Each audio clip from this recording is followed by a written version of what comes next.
Hola mis queridos hermanos y queridos amigos, nos volvemos a encontrar un día más. Hoy es 10 de marzo del 2022 y cómo pasa el tiempo, ¿verdad? Van los días que vuelan. Estamos ya a 10 de marzo, estamos ya viendo cómo se acerca la primavera y nosotros seguimos aquí, cada día perseverando en las cosas que son de Dios, en la palabra de Dios.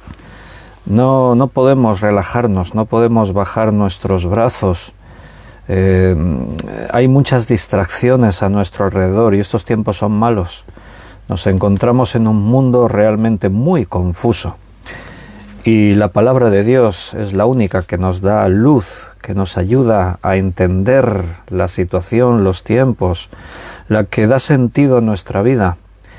Si no, ¿por qué tanto sufrimiento en el mundo? Tantas calamidades y tantas amenazas, porque miramos al futuro y lo vemos oscuro. Que si el cambio climático, que si las guerras, que si nuevas pandemias, que si... Bueno, precisamente de lo que Jesús habló, que ocurriría en los últimos tiempos. Ahí están las señales del fin.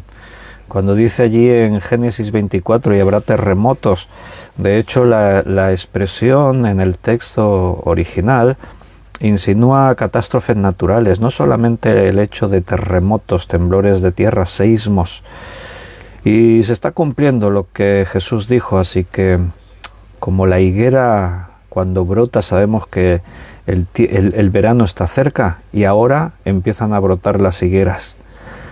Y lo digo en el doble sentido, proféticamente y también biológicamente, porque si tú miras ahora en el campo, las higueras ahora están empezando a brotar.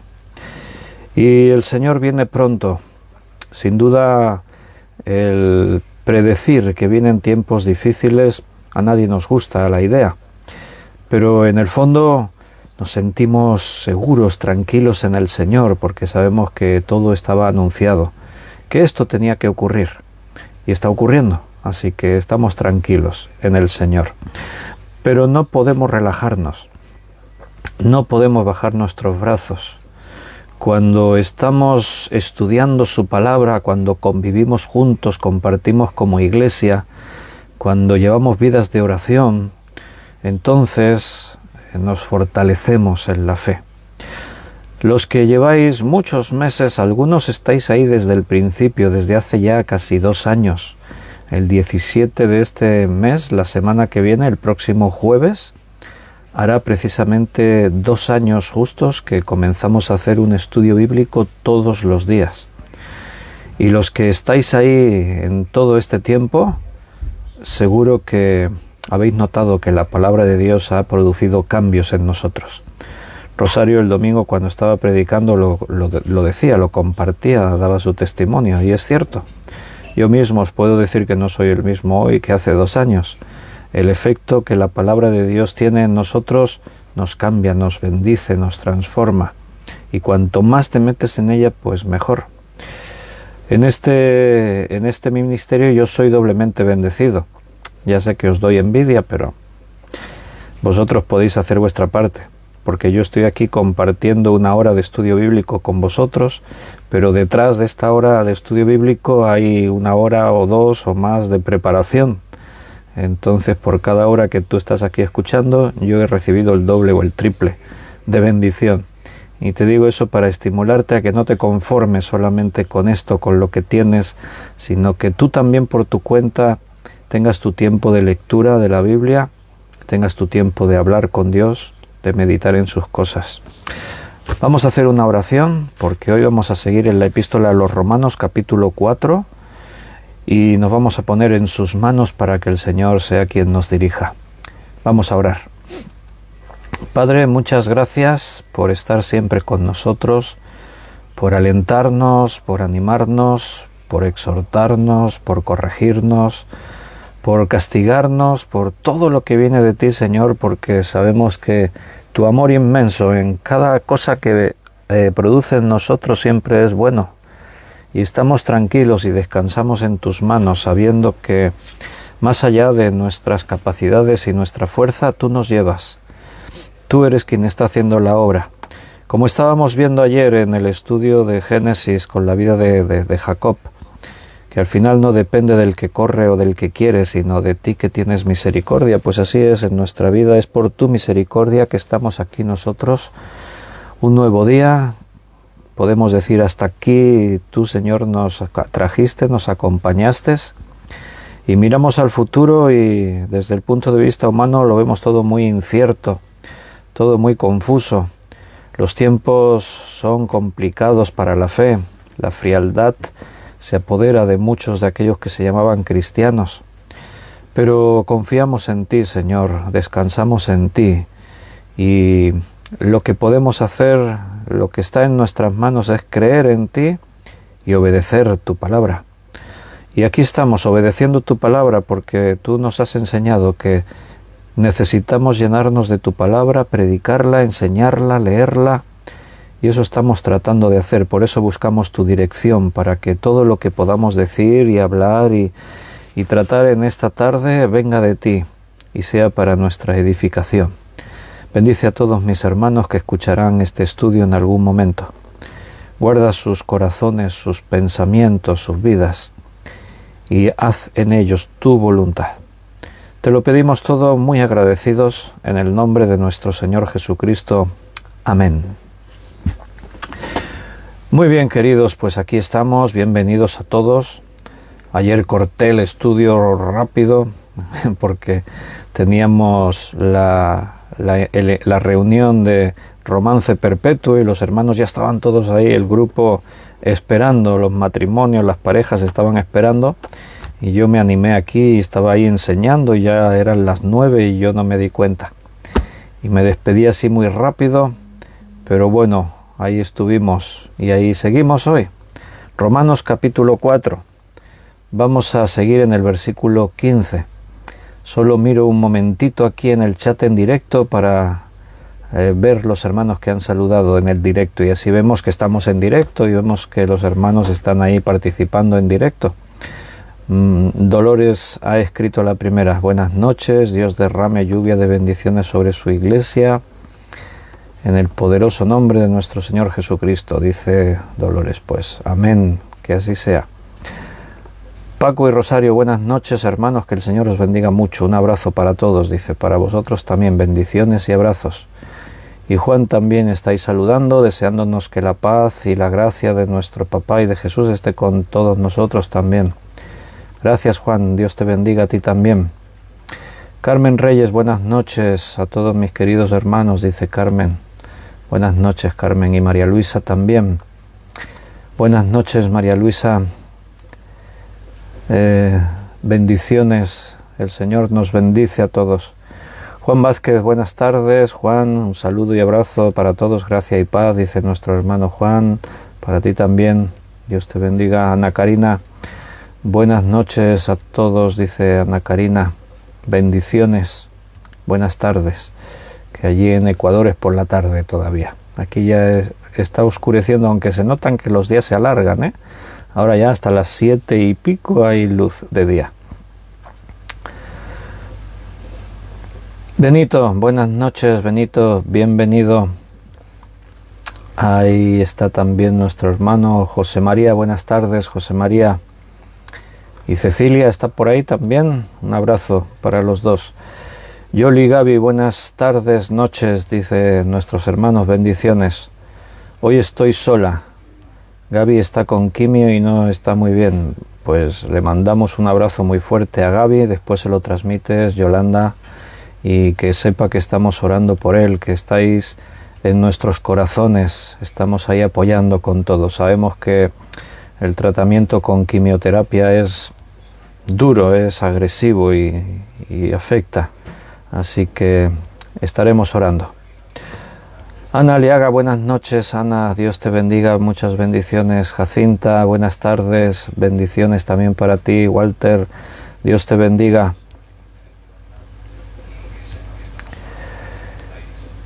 Y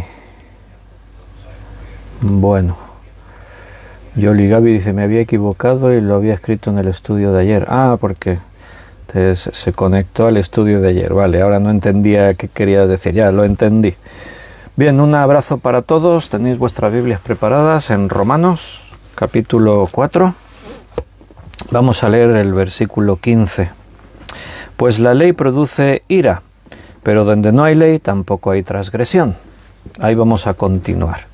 Vamos a recordar el versículo 13 y hasta el 18, este párrafo completo, para situarnos en el contexto de lo que decíamos en el último estudio y seguir viendo lo que hoy tenga el Señor para nosotros. Porque por la ley fue dada a Abraham o a su descendencia la promesa de que sería heredero del mundo, sino por la justicia de la fe. Porque si los que son de la ley son los herederos, vana resulta la fe y anulada la promesa. Pues la ley produce ira, pero donde no hay ley tampoco hay transgresión. Por tanto es por fe, para que sea por gracia, a fin de que la promesa sea firme para toda su descendencia, no solamente para la que es de la ley, sino también para la que es de la fe de Abraham, el cual es padre de todos nosotros, como está escrito: te he puesto por padre de muchas gentes, delante de Dios a quien creyó, el cual da vida a los muertos y llama las cosas que no son como si fuesen. Él creyó en esperanza contra esperanza para llegar a ser padre de muchas gentes conforme a lo que se le había dicho. Así será tu descendencia. Muy bien, el último día en el estudio estábamos viendo acerca de la promesa. ¿Qué es lo que en estos versículos está hablando? Dice que a Abraham y a su descendencia fue dada la promesa de que sería heredero del mundo. Fíjate qué título.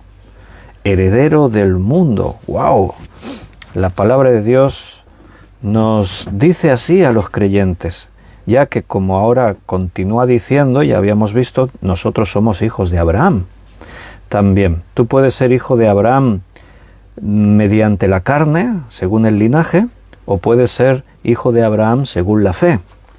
Y lo importante es ser hijo de Abraham mediante la fe, por la fe. Porque el linaje, sí, los que descienden de la raza hebrea de Abraham, pues son descendientes. Pero ser descendiente de Abraham por la raza no salva y no te cataloga como heredero del mundo. Pero ser hijo de Abraham por la fe nos constituye, como a él se le prometió, también a nosotros, herederos del mundo. Del mundo quiere decir del universo. No se refiere a la Tierra, al planeta Tierra solamente, sino el mundo en el concepto de todo lo creado. Somos herederos. La Escritura nos enseña así, a los hijos de Dios. De hecho, la palabra nos llama coherederos juntamente con Jesús. No recuerdo si alcanzamos a leer el otro día en Gálatas 3, 29. Pero en cualquier caso lo podemos recordar. Gálatas 3, 29. Y si vosotros sois de Cristo, ciertamente el linaje de Abraham sois y herederos según la promesa. ¿Notas ahí esta declaración, lo que estábamos hablando? Que somos hijos de Abraham, dice. ¿Cómo es posible? Bueno, si somos de Cristo, dice, ciertamente el linaje de Abraham sois. Si miramos un poco el contexto anterior, todo lo que dice aquí Pablo en Gálatas 3, en el versículo 15, hermanos, hablo en términos humanos. Un pacto, aunque sea de hombre, una vez ratificado, nadie lo invalida ni le añade. Sí que lo leímos, ahora recuerdo que lo estuvimos leyendo.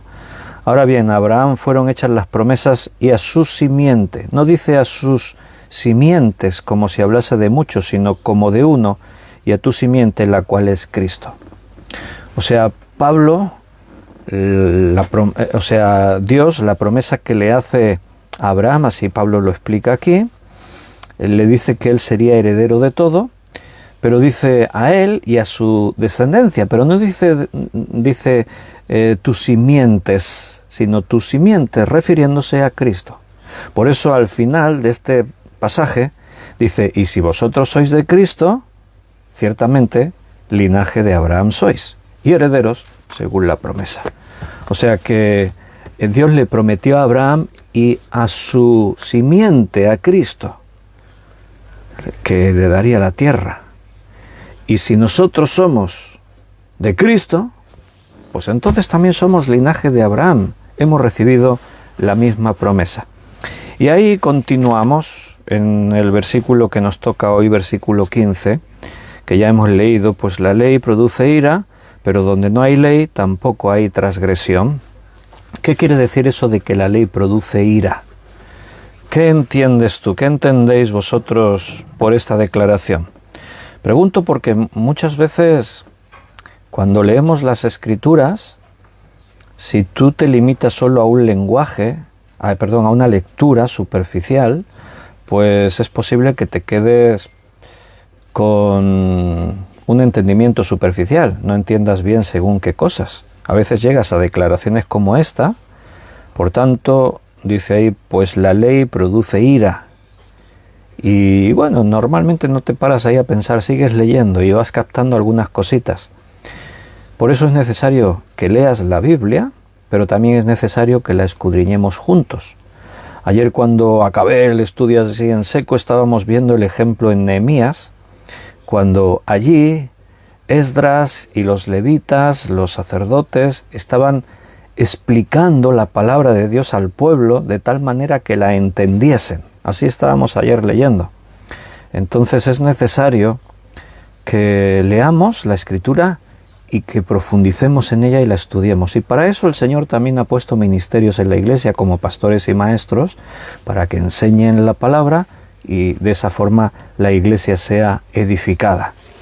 Entonces, ¿qué quiere decir que la ley produce ira? Si pudiésemos estar viéndonos, pues yo os preguntaría y esperaría que algunos pudieseis hablar y decir algo.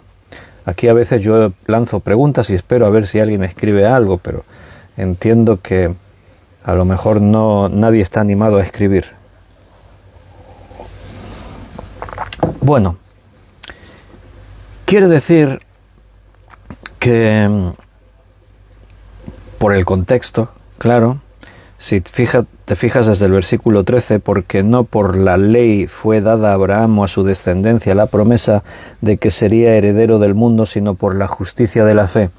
Porque si los que son de la ley son herederos, vana resulta la fe y anulada la promesa, pues la ley produce ira, pero donde no hay ley tampoco hay transgresión.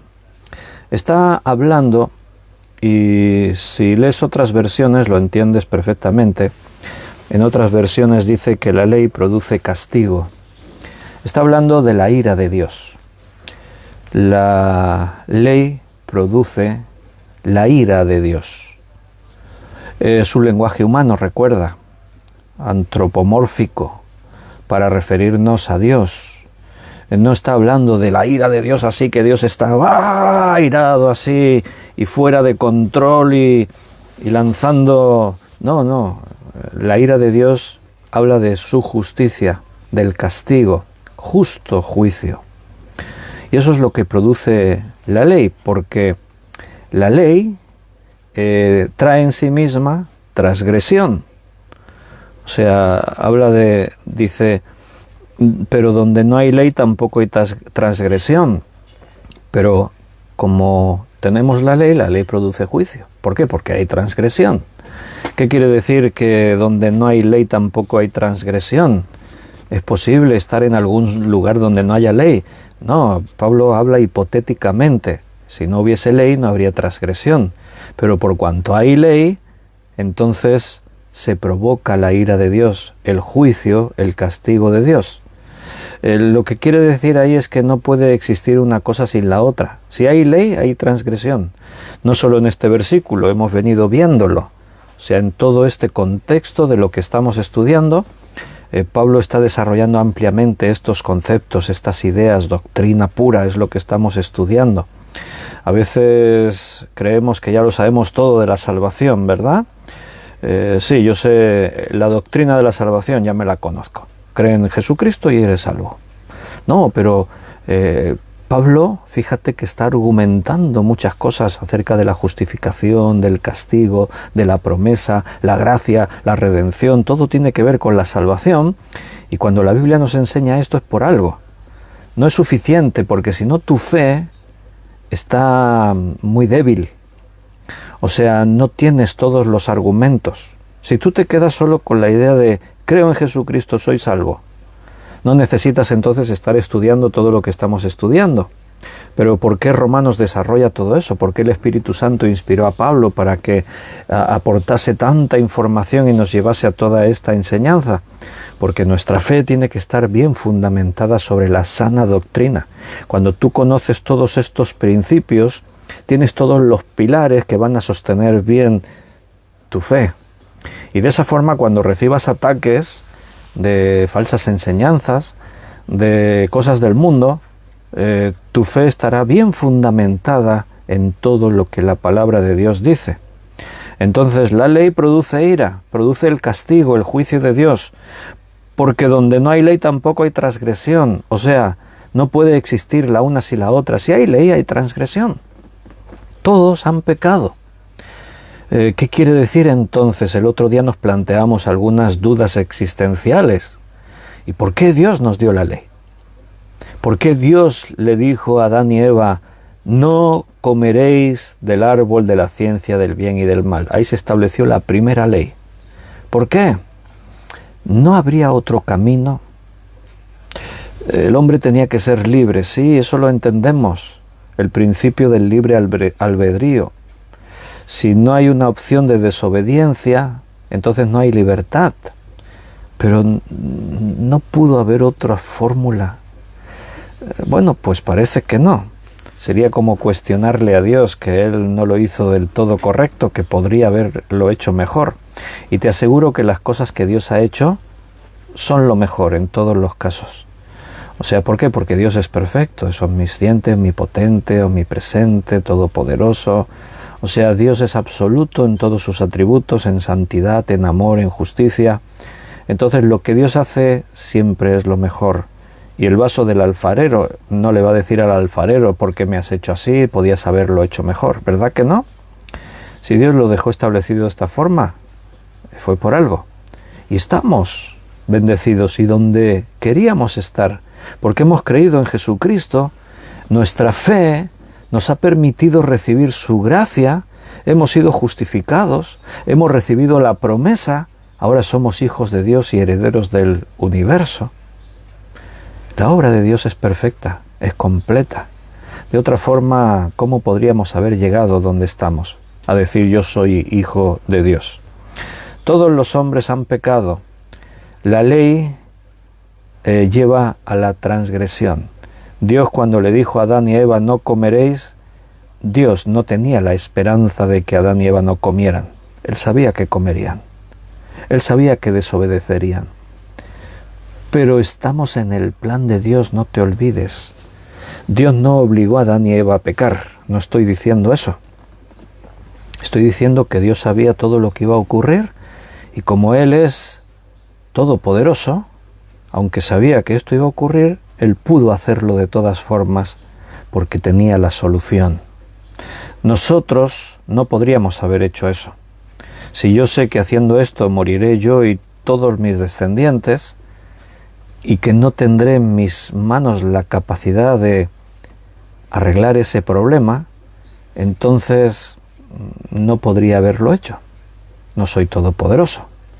Pero Dios dijo, voy a crear al hombre, le tengo que crear libre. Claro, lo voy a hacer a mi imagen, conforme a mi semejanza, con la capacidad de elección, con la capacidad voluntaria de escoger amar. Entonces para ello le tengo que dar la opción de desobedecer. Y yo sé que desobedecerá, pero como soy todopoderoso, voy a proveer la solución. Y ahí estamos en ese proceso que nos lleva a la culminación de los tiempos y a la entrada a la vida eterna en una nueva creación. Ese es el fin que Dios tiene para su creación. Esta creación fue el borrador, el prototipo, porque Dios sabía que iba a ser contaminada con el pecado. Por eso en su diseño Dios hizo esto, pero hay algo preparado mucho mejor que esto. Porque eso sí está ya preparado y reservado para toda la eternidad. Y ahí estaremos todos aquellos que hemos creído en el Señor. Somos los herederos coherederos juntamente con Jesús. Versículo 16. Por tanto, es por fe, para que sea por gracia, a fin de que la promesa sea firme para toda su descendencia, no solamente para la que es de la ley, sino también para la que es de la fe en Abraham, el cual es Padre de todos nosotros. Como una conclusión, por tanto, lo ha venido diciendo, pero voy a volver a puntualizar, dice Pablo. Voy a resumir todo lo que he estado diciendo. Por tanto, es por fe. No es por obras, no es por la circuncisión, no es por tener la ley, no, es por fe. Es una cuestión de fe. Pablo sigue la lógica del lenguaje al vincular ahora fe y gracia, para que sea por gracia. Es por fe, para que sea por gracia. La salvación es la obra de Dios. Dios es el Dios de gracia, el Dios que se complace en darnos lo que no nos merecíamos. Él es generoso. Él nos regala con un amor y una salvación que era inmerecida para nosotros. Eso es su gracia. Y para que esto ocurra, nuestra respuesta solo puede ser la fe. Es por fe. Si tú quieres recibir por la gracia de Dios todo lo que son sus regalos para ti, necesitas tener fe. Y necesitas usar esa fe para recibir esto. Recuerda lo que decíamos el otro día. La gracia es la mano que da, la fe es la mano que recibe. La gracia da, la fe toma. ¿Se entiende, verdad, esto? Entonces Pablo lo que está haciendo aquí es presentar una antítesis. La antítesis de, por un lado, la ley y la gracia. Las dos son opuestas entre sí. La ley provoca transgresión y por lo tanto viene el juicio, la ira de Dios sobre el que transgredió. Pero la gracia hace promesas que nosotros creemos y de esa manera recibimos la bendición. ¿Se entiende, verdad? La antítesis es una figura retórica. La ley de Dios hace demandas de nosotros. La ley de Dios te pide cosas. Tú no puedes cumplirlas todas. Alguna vez puntualmente sí, pero al final transgredes. Viene la transgresión. De modo que incurrimos en la ira de Dios. La gracia de Dios nos hace promesas que nosotros creemos. Y al creerlas, recibimos la bendición. La gracia de Dios te dice, no te lo mereces, pero te ofrezco mi perdón. Si tú crees que Jesucristo murió por ti en la cruz, serás perdonado. Su sangre te limpiará de todo pecado. Y en ese instante, el instante clave, en el que la persona que oye el mensaje del Evangelio tiene que tomar la determinación de qué hacer. ¿Qué vas a hacer con esa información que te acaba de llegar a tu consciente? Tú estás razonando lo que acabas de escuchar. Si creo, soy salvo. Si no creo, sigo condenado. Y en ese instante, algunas personas deciden creer. Es un misterio, hermanos.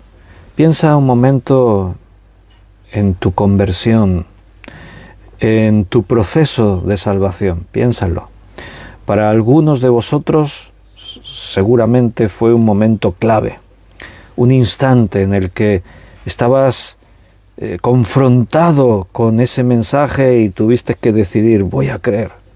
Para otros no está tan claro. Yo sé que hay muchos hermanos que no tienen claro en qué momento fueron salvos, porque fue como un proceso. O sea, fue como un día, otro día, un paso, otro paso, y de pronto un día no sabes cómo llegaste a la deducción, a la convicción de que soy salvo. Yo creo en Jesucristo como mi Salvador personal. Pero en cualquier caso es una cuestión de fe. Tú escuchas el mensaje del Evangelio y decides qué hacer con eso. ¿Crees o no crees? Esa es la única cuestión. ¿Por qué algunas personas no creen? No nos podemos meter en la mente, en el espíritu, el alma de cada persona. El caso es que, tristemente, son muchos más los que rechazan la salvación que aquellos que decidimos un día creer. Pero lo tienes claro, ¿no? Que has creído. Es fundamental que tú sepas que creíste y creíste en las cosas que la gracia de Dios te prometía, te ofrecía. Aquí en este versículo 16, en la segunda parte del versículo, lo vuelvo a leer entero, por tanto es por fe para que sea por gracia. Y la segunda parte dice, a fin de que la promesa sea firme para toda su descendencia, no solamente para la que es de la ley, sino también para la que es de la fe de Abraham, la cual es padre de todos. Bien, habla de, aquí hay dos categorías. Una categoría es la ley, la obediencia, la transgresión y la ira. Otra categoría es la gracia, la promesa, la fe y la bendición. Y es a través de esta promesa que queda garantizado, es una garantía. Una promesa es un compromiso que alguien toma. Si yo os prometo algo, siempre que esté en mi mano lo cumpliré. Por ejemplo, imagínate que yo digo, os prometo que mañana que es viernes, os prometo que mañana viernes a las 6 de la tarde estaré aquí dando otro estudio bíblico. Nunca me oiréis que yo diga eso. ¿Por qué? Porque soy muy consciente que no depende de mí al 100% cumplir la promesa. Mi intención es estar aquí. Por el contrario, tú sabes que terminamos todos los días diciendo, y mañana, si Dios quiere, nos volveremos a encontrar. Ahora, si es Dios quien te promete, ten por seguro, por ciertísimo, no te quepa la menor duda de que Dios cumplirá su promesa. Si yo te prometo algo y no lo cumplo, es porque hay circunstancias que no dependen de mí, porque también puede ser que me retracte, me vuelva atrás, soy débil, no soy perfecto, entonces es posible que yo incumpla mi promesa. Pero cuando hablamos de un Dios perfecto, que no se arrepiente, que no cambia, que no muda, que es el mismo hoy, ayer y por los siglos, entonces puedes tener la certeza de que lo que Él te prometió se va a cumplir. Entonces la promesa dada, es lo que dice esta segunda parte del versículo 16, garantiza a toda la descendencia de Abraham, no solo a los que son de la ley, sino a todos los que por la fe han creído, porque entonces te constituyes hijo de Abraham. Tú puedes ser descendiente según la carne de Abraham.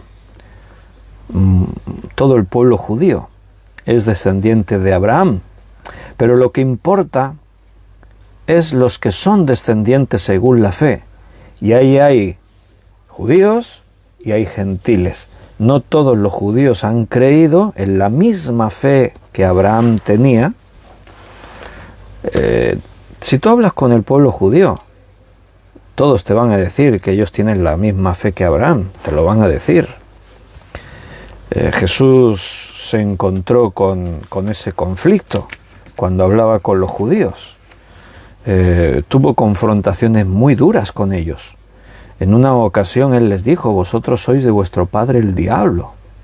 Y claro, ellos protestaron, ardían de ira y de rabia contra Jesús. Y le dijeron, no, nosotros somos hijos de nuestro padre Abraham. Y el argumento de Jesús fue total. Si fueseis hijos de Abraham, las obras de Abraham haríais. Así de simple, así de fácil. Entonces, ¿nosotros estamos haciendo las obras de Abraham? Claro que sí. La fe, esa es la cuestión. La fe, ante la cruz de Cristo, gentiles y judíos quedan todos igualados. Y como dice en otro lugar el apóstol Pablo, de ambos pueblos hizo un solo pueblo. Lo dice en Efesios y por ahí está desarrollada esa idea en otros lugares. De ambos pueblos hizo un solo pueblo. Somos hijos de Abraham, así termina este versículo 16, el cual es Padre de todos nosotros. ¿Lo habías considerado alguna vez? ¿Lo habías pensado de que eres hijo de Abraham? Puedes decirlo a cualquiera, yo soy hijo de Abraham. Y seguro que más de uno te mirará y dirá, tú eres judío. Y entonces tendrás que explicarle. No mediante la fe, soy hijo de Abraham mediante la fe. Si es un buen conocedor de las Escrituras, entenderá lo que le estás diciendo. Si no, se lo tendrás que explicar. Sí, porque mira lo que dice Pablo en Romanos capítulo 4. Ahora tú tienes toda esa información porque estás aquí estudiando ampliamente todo este concepto. Si ahora alguna vez alguien te pregunta, ¿eres hijo de Abraham? Tú puedes decir sí, no según el linaje, pero sí mediante la fe. Porque dice en Romanos 4, versículo 16, que por tanto es por fe para que sea por gracia, a fin de que la promesa sea firme. ¿Qué promesa? La que Dios le dio a Abraham y que se cumple en Cristo y en nosotros. Y no solamente para los que son de la ley, sino también para los que es de la fe en Abraham, el cual es Padre de todos nosotros. Los judíos que creyeron son hijos de Abraham en la carne y en la fe. Los que no éramos según el linaje, pero hemos creído en Jesucristo, somos hijos de Abraham por la fe, por medio de la fe. Versículo 17, como está escrito, te he puesto por padre de muchas gentes, delante de Dios, a quien creyó, el cual da vida a los muertos y llama las cosas que son como si fuesen. ¿Y dónde está escrito eso? Te he puesto padre de muchas gentes. ¿Lo sabes? ¿Alguien lo sabe? Sin mirar las referencias que pone ahí en la Biblia. Bueno, esas referencias tienes que tener muy buena vista para verlas, pues suelen ser letras tan pequeñitas que los que ya tenemos un poco la vista cansada ya no las vemos, a no ser que nos pongamos gafas. Yo cuando tengo que mirar algo con letra pequeña me tengo que poner aquí las gafas que le quité a la Belén. Estas gafas son de la Belén, se las quité porque yo no tengo. Son gafas de esas de lectura. Ahora tengo la Biblia con la letra grande, entonces sí que la veo. Y mis notas me las escribo con cuán grandes letras os escribo, como decía Pablo a los Gálatas. ¿Y dónde dice eso? ¿Dónde está escrito? Génesis capítulo 17, versículo 5. Bueno, del 3 al 5 podríamos leer. ¿Veis las letras como son bien grandotas? Bueno, los que ya tenemos una edad nos compramos Biblias así con las letras grandes. Génesis 17, el versículo clave es el 5, pero voy a leer desde el 3. Entonces Abraham se postró sobre su rostro y Dios habló con él diciendo, he aquí mi pacto es contigo y serás padre de muchedumbre de gentes, y no se llamará más tu nombre Abram, sino que será tu nombre Abraham, porque te he puesto por padre de muchedumbre de gentes. Y Pablo ahora, para justificar la enseñanza que él está dando, cita esta escritura, cita este versículo. Como está escrito, te he puesto por padre de muchas gentes. O sea, se refería el texto no a los judíos, sino a muchas gentes. El texto tiene una lógica. Si Dios hubiese dicho, haré de ti una nación, tendrás muchos hijos, muchos descendientes, hubiese utilizado otra forma de explicarlo del lenguaje. Pero él dice, serás padre de muchedumbres, de muchas gentes. Esa idea, también podríamos ver otros textos que habla de naciones, está hablando de no solo del pueblo judío, está hablando de otras personas. ¿Y quiénes son esos otros? Los que por la fe creerían en la simiente de Abraham. No las simientes, sino la simiente de Abraham. Entonces, esta obra se basa en el poder divino. O sea, Pablo hace fuerza en decir, ¿y esto cómo puede ser, no? Bueno, esto ocurre delante de Dios. ¿Y para quién? A quien creyó. Y Dios es el que da vida a los muertos y llama a las cosas que no son como si fuesen. Entonces, Pablo argumenta que Dios puede hacer esto porque Él tiene todo el poder. ¿Cómo puede ser que cualquier persona que crea sea salva? Porque Dios es el que llamó a las cosas que no existían como si ya existiesen. Y dijo Dios, sea la luz, y fue la luz. Pablo está haciendo referencia a la creación. Él llamó a lo que no existía como si existiese y vino a existir. Y creó Dios los cielos y la tierra. Y así Dios habló y las cosas ocurrían. Dios es el único que puede hacer eso.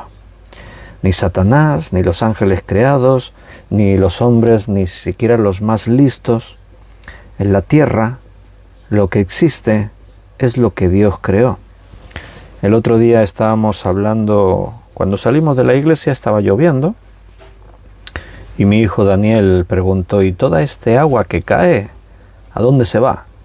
Se filtra en la tierra, y entonces empezamos a hablar, y yo le dije, en la tierra siempre hay la misma cantidad de agua, no aumenta ni disminuye.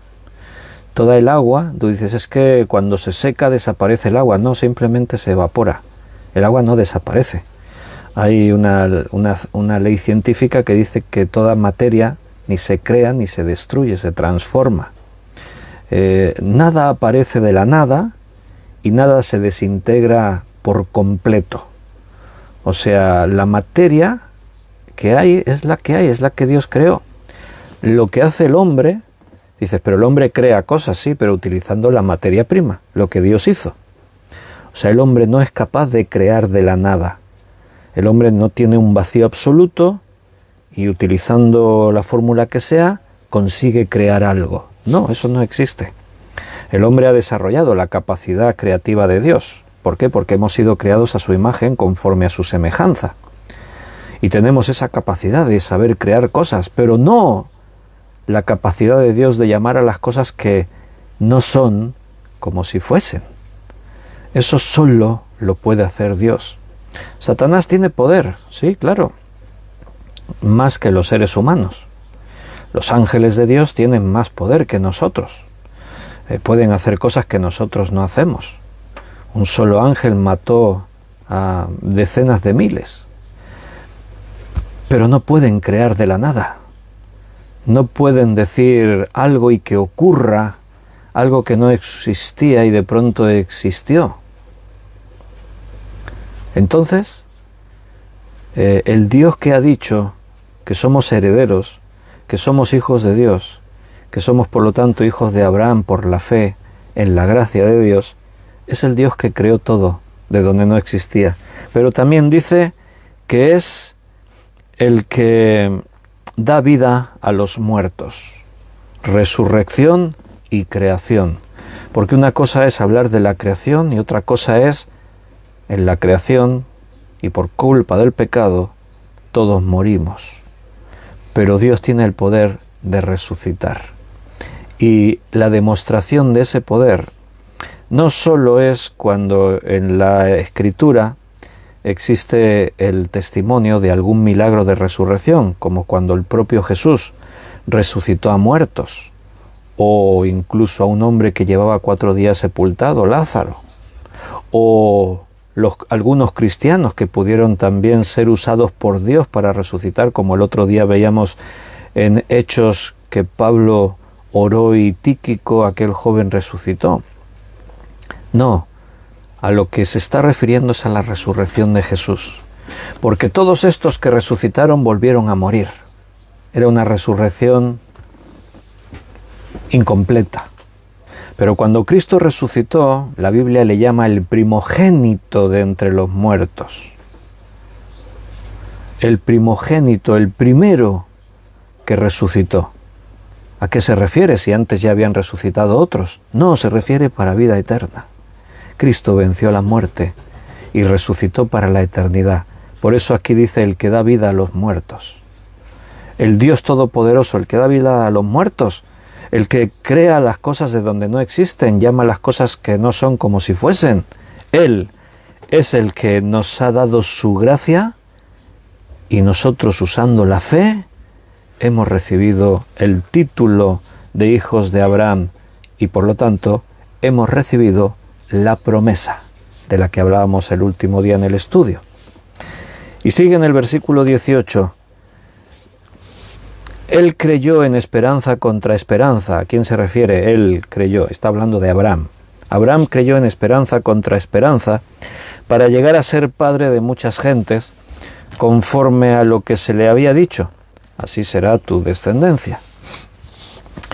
En este apartado que comienza aquí, que se extiende hasta el versículo 22, yo quiero que notes que en tu Biblia, Reina Valera, seguramente tú ves divisiones por párrafos.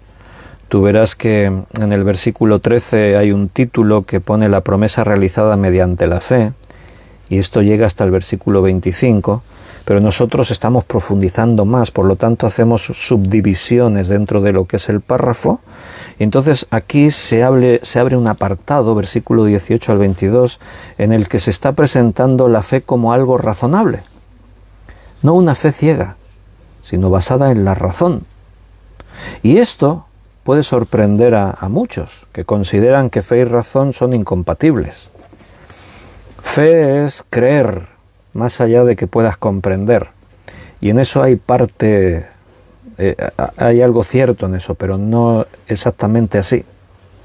Fe y razón no están enemistadas. Al contrario, como Pablo va a argumentar aquí en este pasaje, comienza diciendo: él creyó en esperanza contra esperanza, pero creyó en esperanza. La pregunta es, ¿en qué fundamentaba Abraham su esperanza? ¿Por qué tenía esperanza? Esa es la cuestión. Y ahí comienza este argumento de hablar de la fe como algo razonable, fundamentado sobre la razón. La fe es razonable, no es una fe ciega, porque una fe ciega se queda sin esperanza. ¿Me estoy explicando? Si tú crees en algo sin más, sin tener ningún argumento, ¿dónde está tu esperanza? ¿En que tú lo crees? Y yo me preguntaría a mí mismo, ¿y porque yo me lo crea, acaso eso ocurrirá? Bertrand Russell decía acerca de la fe: una convicción que no puede ser sacudida por pruebas contrarias. Y la pregunta es esa: ¿y sobre qué fundamentas tu fe? Si yo os pido que tengáis fe en mí, como antes os decía, si yo te prometo algo, puede ser que lo cumpla y puede ser que no. Si yo os digo, tened fe en mí, en la promesa que antes os decía que os voy a hacer, ¿no? Tened fe en mí, pero esa fe es relativa. No es segura. ¿Por qué? Porque no depende de mí el poder cumplir mi palabra. Porque yo tengo limitaciones, porque soy imperfecto. Entonces, según donde tú pongas tu fe, la esperanza no se sostiene, la esperanza se cae. La fe va más allá de la razón, cierto, pero siempre tiene una firme base racional. Yolanda dice, la fe ciega lleva al fanatismo. Sí, sí, claro, ahí ocurre. Cuando uno basa su fe ciega en algo, hará cosas irracionales, actuará con fines egoístas. Por eso, por un lado, ese argumento, diríamos, la fe tiene que estar fundamentada sobre la verdad, sobre la enseñanza, una enseñanza justa, sobre la justicia. Pero yo os estoy hablando sobre qué fundamentas tu fe en sentido de cómo se sostiene tu esperanza. Os ponía el ejemplo: si yo os pido que tengáis fe en mí, vuestra fe generará esperanza, pero será una esperanza muy frágil. ¿Por qué? Porque sabéis que soy imperfecto, que soy débil, que no depende totalmente de mí. Entonces la fe va más allá de la razón. A veces la razón explica una cosa y tu fe va más allá de lo que dice la lógica. Pero estamos diciendo que la fe siempre tiene una firme base racional. Os lo explico. Mira, confiar y creer en alguien depende de la persona en quien se confía, si esa persona es digna de confianza. Si yo os digo, Queridos hermanos, como pastor, como amigo, como alguien que sabéis que somos cercanos los unos a los otros, si yo os digo, en cuanto esté en mi mano, te voy a ayudar con eso. Si yo te digo, voy a orar por ti, si yo te digo cosas que yo puedo hacer, entonces los que me conocéis bien diréis, bueno, voy a confiar en Víctor. En otras cosas no podréis confiar en mí. ¿Por qué? Porque no dependerá de mí, porque puede ser que falle. Pero cuando tú depositas tu fe en Dios, sabes que estás depositando tu fe en alguien que es digno de toda confianza. Dios es fidedigno, es fiel. Dios tiene todos los argumentos a favor para que puedas creer en Él. Ahora bien, si yo te digo que confíes en el presidente de este país o de los países en los que vosotros habitáis, muchos me mirarán así y moverán la cabeza. Confiar en los políticos. ¿Te diste cuenta que se acepta y se da por sentado que las promesas que los políticos dan en campaña electoral después no las van a cumplir? ¿Te diste cuenta de eso? ¿Qué credibilidad tiene un político entonces? Después se pasan ahí meses reprochándose la oposición. Prometisteis que ibais a hacer esto y no lo habéis cumplido, habéis hecho lo contrario. Y a nosotros no nos sorprende, nadie se sorprende por eso. ¿Podrás confiar en ese vendedor que llama a la puerta de tu casa? ¿O cuando tú vas a comprar un producto y el vendedor te argumenta? Bueno, tú sabes que él tiene que vender, por lo tanto va a exagerar. No es que te vaya a mentir en todo, no todos los vendedores son unos mentirosos, pero sí que tiene una motivación, sí que tiene que presentarte el producto como el mejor que existe, y tú en el fondo de tu interior estás pensando, bueno, sí, pero imagínate, vas a comprarte un coche. ¿Qué te dice el vendedor del coche que te está enseñando el modelo? ¿Qué te dice? Mira, este coche es fantástico, pero el de la marca de la competencia es mejor que este. ¿Te dice eso? No, no te lo dice. ¿Por qué? Porque él te quiere vender el coche. Entonces, tú sabes que no puedes poner tu confianza 100% en esa persona. Y esto lo extenderíamos a todos los hombres. La Biblia dice, maldito el hombre que confía en el hombre. ¿A qué se refiere? ¿Que no podemos confiar los unos en los otros? Sí, podemos confiar, pero se refiere a que tú no puedes poner tu confianza plena, completa, sobre ningún hombre. ¿Por qué? Por lo que hemos dicho. Porque aunque un hombre sea digno de confianza, no siempre podrá cumplir sus promesas porque no depende de él.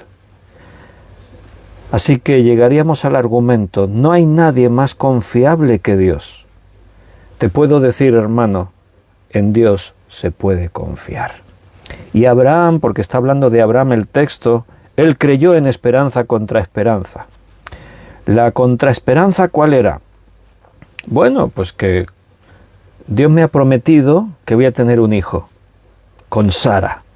Sara es estéril. Yo soy viejo. Conforme pasaban los años, Sara envejece también y pierde la costumbre de las mujeres. Ya no tiene el periodo, no ovula. O sea, la esperanza humana no existía. Eso es contraesperanza. No podemos esperar que ocurra esto. Humanamente es imposible. Pero ¿en qué fundamentó entonces Abraham su esperanza? Tenía esperanza contra esperanza. La lógica humana decía es imposible, pero él tenía esperanza. ¿Por qué? Porque creyó a Dios. Y Dios le demostró que se podía confiar en él. Quiero preguntarte algo, mi hermano. ¿Has comprobado que es fiel confiar en Dios? ¿Te ha demostrado Dios que puedes confiar en Él? A mí sí. Dios nunca hizo algo malo contra mí. Dios jamás dejó de cumplir un propósito que Él tuviese. Tú tienes tu Biblia ahí delante de tus ojos. Estudia la profecía bíblica. Jamás una profecía quedó sin cumplirse. ¿Se puede confiar en Dios? Plenamente, porque Él llama a las cosas que no son como si fuesen, porque Él da vida a los muertos, porque Él es todopoderoso, porque Él es santo, santo, santo, porque Dios es amor, Él es justicia, porque Dios es omnisciente, lo sabe todo y está en todo lugar. Dios es fiel. Entonces, por lo que Dios es, podemos creer en Dios. Y ahí se une fe y razón. Tú sabes que hay un libro, yo lo tengo aquí en la estantería, mira, lo tengo aquí a mano, te lo puedo enseñar. Tiene ya muchos años este libro, pero han hecho ediciones más nuevas. Este era de la editorial Vida, no sé qué editorial lo tienen por ahí. Evidencia que exige un veredicto, de Josh McDowell. Y este libro, pues Josh McDowell ha trabajado mucho con universitarios, con niveles académicos, gente que exige razonamientos a la fe. Y entonces este escritor lo presenta muy bien. Hay muchos escritores que hablan de esto, la Biblia habla de eso, Pablo ahora está desarrollando ese tema, ¿no? Pero este escritor lo hizo de una forma de mucha bendición. Es muy bueno el lenguaje que usa ahí y habla de esas evidencias tangibles que sostienen nuestra fe. Dios no te ha pedido que creas en un absurdo, en algo ilógico, en algo, sí, en una parte sí, pero hay fundamentos de razonamiento que te llevan a argumentar la fe en la que tenemos. No es una fe insostenible, nuestra fe se sostiene en evidencias, se sostiene en hechos, se sostiene en una serie de cosas que ocurrieron y que se pueden demostrar que ocurrieron y que es así. La Biblia no te dice cree en esto y te deja ahí en el aire, no, te argumenta, te da razonamientos y es comprobable. De hecho, la arqueología, la historia, siempre va en armonía con todo lo que dijo la Biblia. Siempre estos medios extrabíblicos confirman que la Biblia decía la verdad. Dios hace posible lo imposible. Por eso Abraham creyó en esperanza contra esperanza. Y él alentaba su esperanza sabiendo en quién creía. No había mérito en Abraham, recuerda, él solo creía la promesa que Dios le había dado. Y ahí estamos nosotros, haciendo lo mismo. No tenemos mérito en cuanto a nuestra salvación, en cuanto a... Simplemente hemos decidido creer en lo que Dios nos ha prometido. Y recuerda, tu fe no es una fe que se basa en lo que no se puede entender ni ver ni... Sí, antes hemos dicho, la fe va mucho más allá de la razón, pero se sostiene en la razón. No te olvides de esto. Tu fe tiene principios que te llevan a la lógica de decir, lo que creo es fiable, es auténtico, se puede demostrar. Muchos dudan de que Jesucristo resucitó. Quien se fundamenta en esa idea, no me atrevo a calificarlo, pero es un poco necio negar a más de 500 testigos en una sola vez que dijeron ver vivo a Jesús después de su muerte. Hubo testigos no que vieron una sombra, no, comieron con él, le tocaron, hablaron, caminaron a su lado, pasaron tiempo juntos. Nadie dudaría de una evidencia tan grande. Un juzgado terrenal dicta una sentencia firme con el testimonio de una o dos personas.